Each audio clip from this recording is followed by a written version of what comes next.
Obey Jesus, saving Bitcoin. Jeremy Hain. This is number 16, Korah's Rebellion. One day, Korah, son of Izhar, a descendant of Kohath, son of Levi, conspired with Dathan and Abiram, the sons of Eliab and On, son of Peleth, from the tribe of Reuben. They incited a rebellion against Moses, along with 250 other leaders of the community, all prominent members of the assembly. They united against Moses and Aaron and said, "You have gone too far. The whole community of Israel has been set apart by the Lord, and he is with all of us. What right do you have to act as though you are greater than the rest of the Lord's people?" When Moses heard what they were saying, he fell face down on the ground. And he said to Korah and his followers, "Tomorrow morning the Lord will show us who belongs to him and who is holy. The Lord will allow only those whom he selects to enter his own presence. Korah, you and all your followers must prepare your incense burners. Light fires in them tomorrow and burn incense before the Lord. Then we will see whom the Lord chooses as his Holy One. You Levites are the ones who have gone too far." Then Moses spoke again to Korah. "Now listen, you Levites. Does it seem insignificant to you that the God of Israel has chosen you from among all the community of Israel to be near him, so you can serve in the Lord's tabernacle and stand before the people to minister to them? Korah, he has already given this special ministry to you and your fellow Levites. Are you now demanding the priesthood as well? The Lord is the one you and your followers are really revolting against, for who is Aaron that you are complaining about him?" Then Moses summoned Dathan and Abiram, the sons of Eliab, but they replied, "We refuse to come before you. Isn't it enough that you brought us out of Egypt, a land flowing with milk and honey, to kill us here in the wilderness, and that you treat us like your subjects? What's more, you haven't brought us into another land flowing with milk and honey. You haven't given us a new homeland with fields and vineyards. Are you trying to fool these men?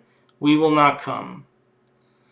Then Moses became very angry and said to the Lord, "Do not accept their grain offerings. I have not taken so much as a donkey from them, and I have never hurt a single one of them." And Moses said to Korah, "You and all your followers must come here tomorrow and present yourselves before the Lord. Aaron will also be here.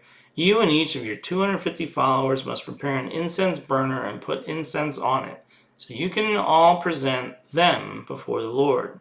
Aaron will also bring his incense burner." So each of these men prepared an incense burner, lit the fire, and placed incense on it. Then they all stood at the entrance of the tabernacle with Moses and Aaron. Meanwhile, Korah had stirred up the entire community against Moses and Aaron, and they all gathered at the tabernacle entrance. Then the glorious presence of the Lord appeared to the whole community, and the Lord said to Moses and Aaron, "Get away from all these people so that I may instantly destroy them." But Moses and Aaron fell face down on the ground. "O God," they pleaded, "you are the God who gives breath to all creatures. Must you be angry with all the people when only one man sins?" And the Lord said to Moses, "Then tell all the people to get away from the tents of Korah, Dathan, and Abiram." So Moses got up and rushed over to the tents of Dathan and Abiram, followed by the elders of Israel. "Quick," he told the people, "get away from the tents of these wicked men, and don't touch anything that belongs to them. If you do, you will be destroyed for their sins." So all the people stood back from the tents of Korah, Dathan, and Abiram. Then Dathan and Abiram came out and stood at the entrances of their tents, together with their wives and children and little ones. And Moses said, "This is how you will know that the Lord has sent me to do all these things that I have done, for I have not done them on my own. If these men die a natural death, or if nothing unusual happens, the Lord has not sent me. But if the Lord does something entirely new, and the ground opens its mouth and swallows them and all their belongings, and they go down alive in the grave, then you will know that these men have shown contempt for the Lord." He had hardly finished speaking the words when the ground suddenly split open beneath them. The earth opened its mouth and swallowed the men, along with their households and all their followers who were standing with them, and everything they owned. So they went down alive into the grave, along with all their belongings. The earth closed over them, and they all vanished from among the people of Israel. All the people around them fled when they heard their screams. The earth will swallow us too, they cried. Then fire blazed forth from the Lord and burned up the 250 men who were offering incense. And the Lord said to Moses, "Tell Eleazar, son of Aaron, the priest, to pull all the incense burners from the fire, for they are holy. Also tell them to scatter the burning coals. Take the incense burners of these men who have sinned at the cost of their lives, and hammer the metal into a thin sheet to overlay the altar. Since these burners were used in the Lord's presence, they have become holy. Let them serve as a warning to the people of Israel." So Eleazar, the priest, collected the 250 bronze incense burners that had been used by the men who died in the fire, and the bronze was hammered into a thin sheet to overlay the altar. This would warn the Israelites that no unauthorized person, no one who was not a descendant of Aaron, should ever enter the Lord's presence to burn incense. If anyone did, the same thing would happen to him as happened to Korah and his followers. So the Lord's instructions to Moses were carried out.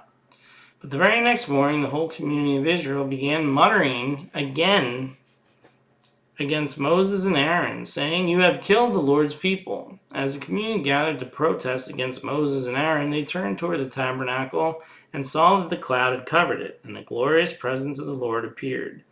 Moses and Aaron came and stood in front of the tabernacle, and the Lord said to Moses, "Get away from all these people so that I can instantly destroy them." But Moses and Aaron fell face down on the ground. And Moses said to Aaron, "Quick, take an incense burner and place burning coals on it from the altar. Lay incense on it and carry it among the people to purify them and make them right with the Lord. The Lord's anger is blazing against them. The plague has already begun." Aaron did as Moses told him and ran out among the people. The plague had already begun to strike down the people. But Aaron burned the incense and purified the people. He stood between the dead and the living, and the plague stopped. But 14,700 people died in that plague, in addition to those who had died in the affair involving Korah. Then, because the plague had stopped, Aaron returned to Moses at the entrance of the tabernacle. Obey Jesus, saving Bitcoin. Jeremy Hain.